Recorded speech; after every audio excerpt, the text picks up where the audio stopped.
जनपद अध्यक्ष संगीता साहू के खिलाफ अविश्वास पारित होने पर आज नए अध्यक्ष का चुनाव हो रहा है। पीठासीन अधिकारी ने समयावधि समाप्त होने का हवाला देकर 25 में से 10 जनपद सदस्य को मतदान कक्ष तक जाने से रोक दिया।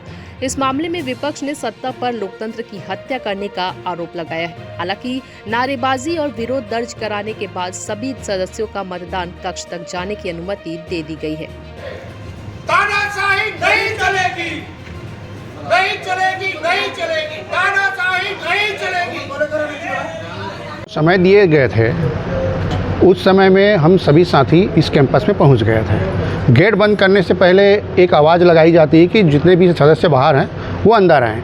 ऐसा कोई सूचना नहीं दिया गया है। और सबसे बड़ी बात यह है, जो हमको सूचना पत्र मिला है चुनाव का, उसमें टाइम का सिर्फ मेंशन ये लिखा गया है कि 11 बजे से कार्यवाही प्रारंभ होगी, आपको अंदर आना है। हम कैंपस के अंदर थे, लेकिन कहीं ना कहीं ये सत्ता पक्ष का एक बहुत बड़ा खेल है कि विपक्ष को अंदर ना आने दिया जाए। सीधे सीधे आवाज़ दबाया जा रहा है और लोकतंत्र में मतदान करने की जो प्रक्रिया है, मतदान करने से हमको रोका जा रहा है और ये कहा जाए तो लोकतंत्र की हत्या है।